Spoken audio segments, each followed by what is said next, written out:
Massacre. Massacre. Massacre. Massacre. Don't you love it?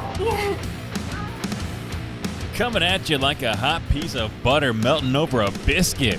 It's Massacre Radio number 23 as we continue our ongoing efforts to dig a little deeper and sift through the facts as we attempt to draw our own conclusions. I'm your host, Membersonly Dave, and on today's show I'm joined by Laura Eisenhower. Yeah, I'm sure you might have guessed that based off her last name, she is in fact Dwight D. Eisenhower's great-granddaughter. And today, we're zeroing in on his alleged meeting with the extraterrestrials, talking about what happened on that night back in 1954. What sort of dealings and understandings were reached between Ike and the extraterrestrials? And how does it impact our daily life even today as we attempt to separate the fact from fiction? We're going to get into all that and more coming up next. Yeah!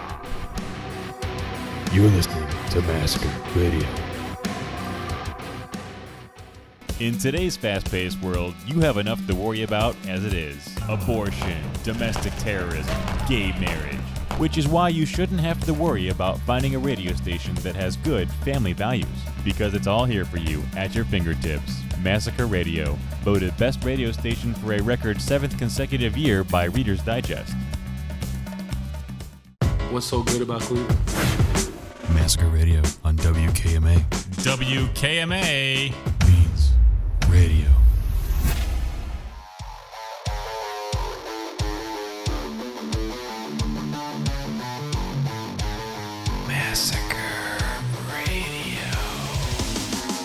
Here now, courtesy of the Massacre Radio hotline, which you too can call at 440-941-8585. It's Laura Eisenhower. Laura, thank you so much for your time today and joining us on Massacre Radio. How's things? I'm actually doing great. Now, before we get started, just a little background for the listeners. Like I had mentioned at the top of the show, yes, you are in fact former President Dwight D. Eisenhower's great-granddaughter. And today I'm going to be talking to you about a couple of questions pertaining to his alleged meeting with the extraterrestrials back in 1954. Go through some of the misinformation and all that. But Laura, I guess my first question is, what's it like for you to be the connective tissue, so to speak, between that alleged incident and the present, considering you weren't there talking about and being asked about something you had nothing to do with? What's that like? That's such a great question. Well, it's very interesting, and I have learned so much along the way. I actually felt this presence when I was a child. I was very, I guess you could say, awakened to it at a young age. Like, okay, I need to understand this, particularly about ETs. I mean, we have a lot of family members who have written books about the Second World War and about him, but nobody's really touched the subject. And I just knew young that that was my role. I learned a lot. And along the way, a lot of synchronicities happened, and I met a lot of people, very credible people, especially Dan Cooper, who is the senior advisor to the Earth Alliance. And he said that an unconditional surrender agreement happened in 1952 under Truman, where we surrendered to the Nazis, which was around the time that the UFOs flew over the Capitol. This was after Project Paperclip, after Admiral Byrd's mission to Antarctica, which failed. And we get a completely different story in our history books and in the disclosure narrative. MJ-12 actually signed treaties behind his back, and that's what the unconditional surrender agreement was, that the power was given to the shadow government and to MJ-12, not to the president. That was all above top secret. But for them to hide behind all of this, they put this out there so that when disclosure happens, because you can't really hide the fact that people are getting abducted and there's UFO sightings. I mean, you just can't hide this after a certain, amount of time. So what they'd like to do is rewrite history and get ahead of the process by creating these narratives. His relationship really was with Val Thor, and Val Thor warned the United States government about the Greats and the Nordics and told them about New Berlin, which is an underground city, and how that connects to the Draco Alliance and the Nazis. Okay, so when you first found out about hearing of President Eisenhower, your great-grandfather, meeting with these extraterrestrial ambassadors, and you wanted to get more information for yourself, who did you turn to within the family or otherwise for that knowledge? Well, I just kept doing my thing, and I was doing my own research. I'd gone through my own experiences. The first person that helped me to understand was Lisa Renee. Her website's energeticsynthesis.com. When I read some of her newsletters, and we formed a strong friendship, she had covered this topic quite a bit. And she talks about, and so does Keylontic Science, which is based on the freedom teachings and the Dora Torah texts and things that have been altered over the course of time that have made it very difficult to understand our true galactic history and what's really been taking place and the level of timeline manipulation and negative alien agendas. And so when it came to the topic of the Second World War and ET government relations, they bring up the date 1930s, and the ones that were behind the exchange of humans and abductions for technology were actually Aleister Crowley, Hitler, and Churchill. So I was like, whoa, okay, so why are we only hearing about this 1954 thing? And then other whistleblowers, other testimonies I bumped into every time I heard the topic. And then I'd bring it in to my presentations, like, okay, there's this to consider. So Elena Danaan, she had connection with Val Thor. So Dan Cooper and Elena found me. And Dan Cooper, being the senior advisor to the Earth Alliance, said that Val Thor, he had a very strong connection with Eisenhower, which Stranger in the Pentagon by Frank Strange's writes about. Other people have really connected into that as being a very legit thing that happened in the late 1950s, where Val Thor was put on VIP status at the Pentagon, and he was trying to help that administration. But what I've come to find out is that there was communication with the administration of Truman before Eisenhower stepped into office, warning about how the Second World War wasn't really won, and we're dealing with something a lot deeper and a lot bigger that has to do with ETs and this New World Order negative alien agenda. So Val Thor and Eisenhower ended up forming an alliance and a friendship. He was Ike's advisor, and what Dan Cooper has told me is that Eisenhower set up the USMC Special Section, which is called Ike's Force, which is a positive branch of the United States Marine Corps that helps turn super soldiers around and out of being owned and controlled by the Dark Fleet. And he set up the White Hats and the Earth Alliance, and Val Thor helped him connect with the Guardians to put an outer barrier around the planet, which some whistleblowers have talked about. Laura Eisenhower is my guest. We're discussing former President Dwight D. Eisenhower's alleged meeting with extraterrestrial beings in 1954. Now, Laura, it's also my understanding that this wasn't prearranged. It was spontaneous, and it even happened while the president was on vacation, I read. Why was it he was the one chosen to meet with these so-called extraterrestrial beings? Right. So that's part of the false narrative. What I have come to understand through trying to make sense out of it, because there were people like Gerald Light and Philip Corso. I mean, there's a lot of testimony that we can't just, throw away. So I'm like, there must be some truth to this. And what kind of makes sense is that he was in the location. He might have gone to the Air Force Base where this was taking place, but he did not have the authority to sign any treaties. That was handed over to MJ-12. And that's what's stated in the Unconditional Surrender Agreement in 1952. We surrendered to the Nazis. So any other arrangements or meetings with the Greys would have been carried over from when they began. And what another whistleblower from MI-16, he said that it's renewed every 10 years. And this originated way before him. And he inherited all this stuff. He didn't sign anything. They falsified documents. I talked to a remote viewer last night. I interviewed her, and they falsified a lot of things that had a fake signature. So a lot of the disinformation plants have been sharing those kind of documents. Some of them are well-intentioned and just didn't have access to the higher top secret information, but they shared a lot that helped us to get to the bottom of things, like Phil Schneider and William Cooper.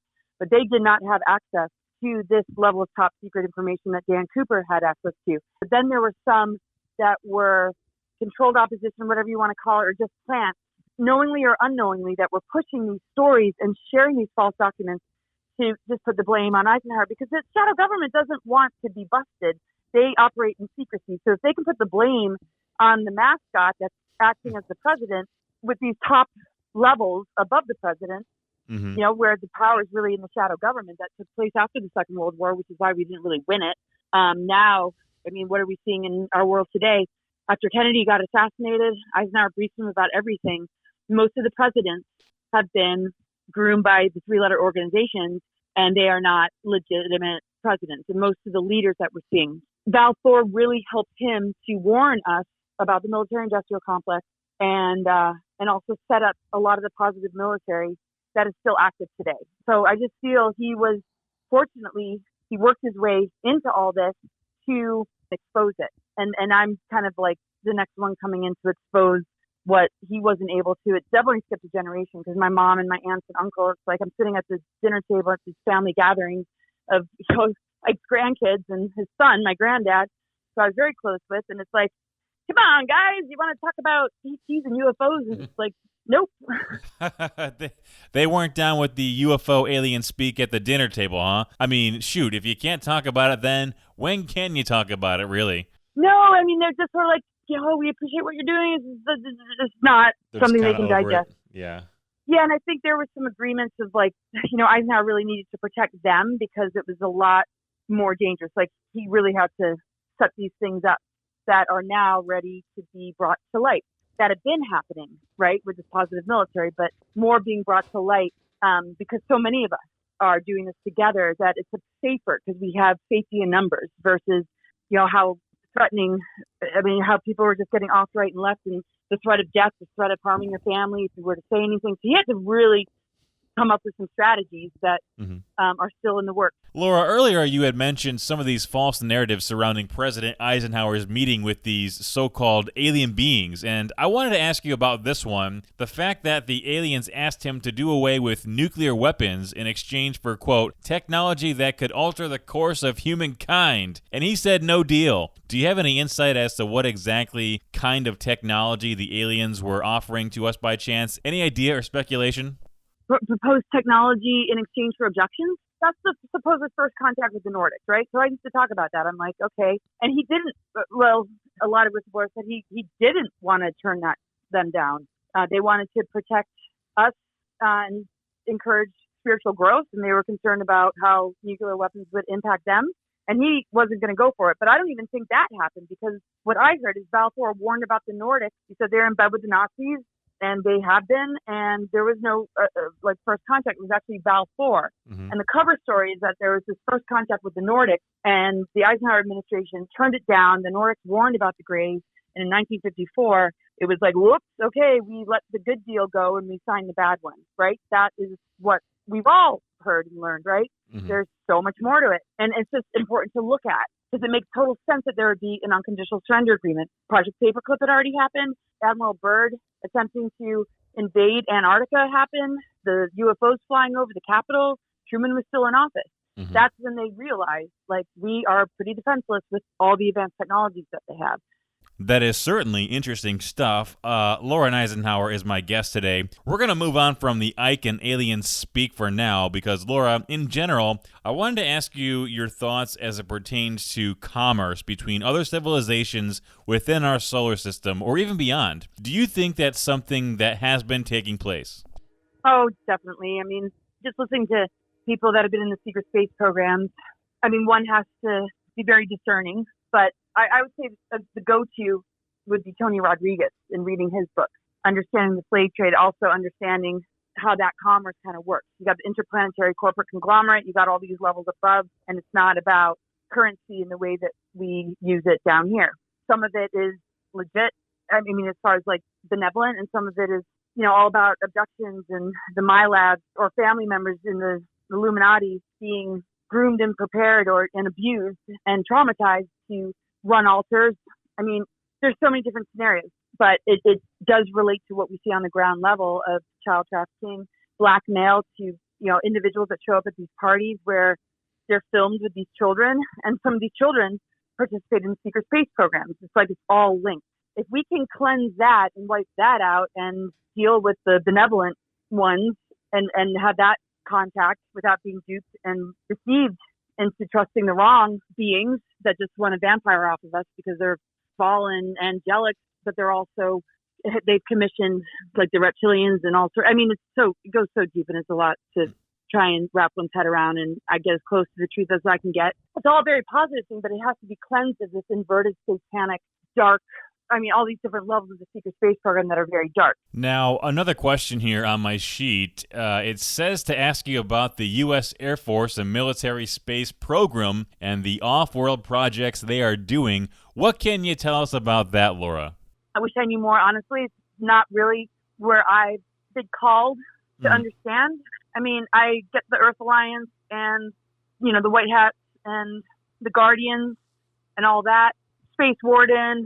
And Space Force and these other kind of things. It's a hard one. The reason I'm gonna eventually probably be able to answer this question a lot better I'm not quite ready for it because I have to understand a few things first so that when I do begin to try and understand it, I know what to look out for and I know what to, how to navigate it a little bit better. If I could just have an extra brain, that could just work overtime, that'd be great. It's just the enormity of everything I've been sifting through has just been so much in how that affects my, energy, just processing of it all. But I know there's a lot more benevolent operations and things going on than not. I mean, what we see on the world stage is their last ditch attempts to really, keep us in the fear, the trauma, the divide and conquer. But again, I'm always very wary of the things that they tell us about that are looking good, because that's usually censored and shut down. They have the power, and they've been doing that to shut down those that would be able to help us in these times to navigate. So if there's so much censorship going on, that's a big red flag that the voices that we're able to hear to get to the bottom of this might be taking us down the wrong road. You're listening to Massacre Radio on WKMA Cleveland and HD2 station. We're going to pause right there and be back with more from today's guest, Laura Eisenhower, after this.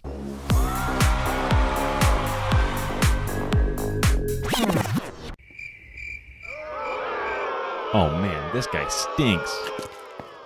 Wait, what? No.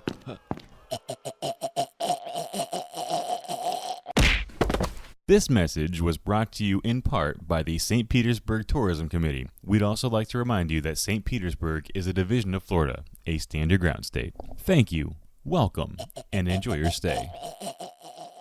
Inside of you, there are two wolves, and they're both listening to Massacre Radio. Only on WKMA Cleveland and HD2 station.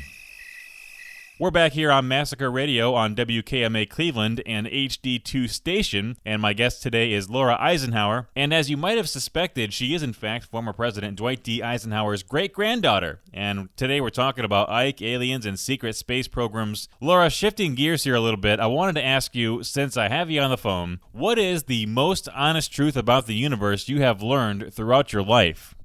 How powerful we are, of course. But I mean, it's not ego power, right? We have an ego to teach and to integrate with our soul and the multidimensional realms and to really tap into that. It's amazing to see what the universe holds, what we hold within ourselves in connection with that, how that relates to our physical organs, how that relates to our glands, and how our glands connect to the stargates and our DNA connects to the planetary grid network and the multidimensional cosmos. Just knowing that, whatever's being thrown at us that comes from outside of us, it's very easy for it to infect our creative channels. And then we enable the very things that we don't want because it relies on our energy to create. It's lost its creative power. That's why it needs to manipulate us so it can steal it and use it because we believe it or consent.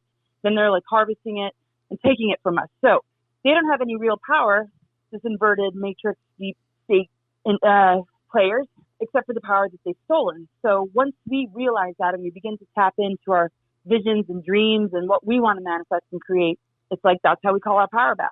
The duality and the family lines and the inversions and all the different events that took place that scrambled up our DNA, and it's just junk and we're only functioning at such a small level. Mm-hmm. When we start to rebuild that and reclaim that, that is the key. And it's not as hard as we think. We just have to know and understand what's actually happened. This is what they're most scared of.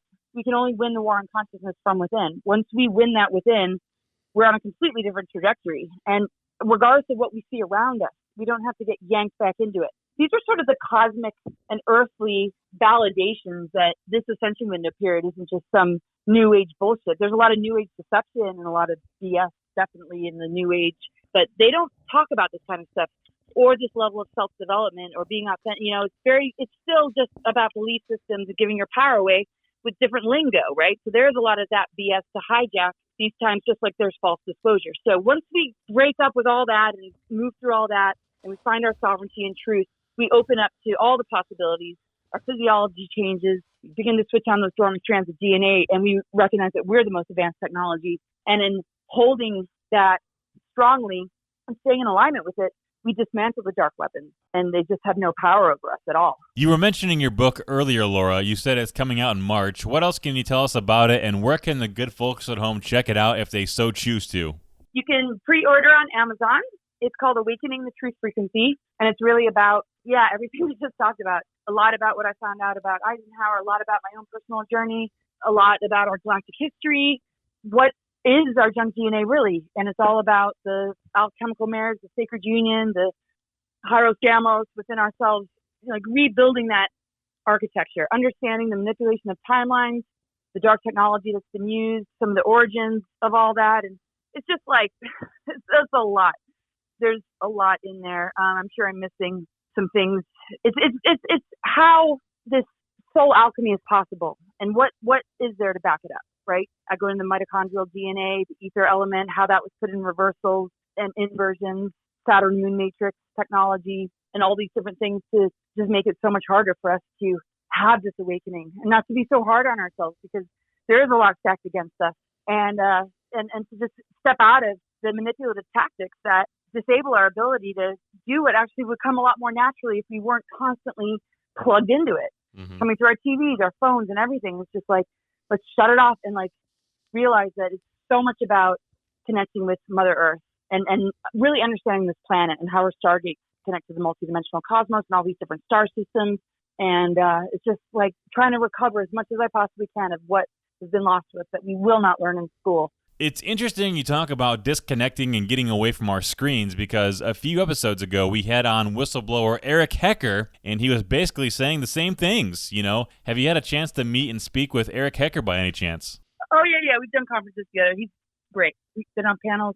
And yeah, so when we do that, when we take the time, then when we come back, we can work with technology without it controlling us and infecting us. We can actually inform the AI from our higher dimensional self instead of being beneath it to where it assimilates into us and we begin to lose our soul matrix because of so much of it being encoded with a lot of parasitic, negative, archonic programs to keep us, very dumbed down. But once we reach these levels that come real natural to us when we just hold the space for ourselves to experience it, then when we go back into that world of technology, we override a lot of that darkness. And, because we're not going to get rid of technology. Technology is not the enemy. It's just, there's just so much being fed through all of this that we just have to be above.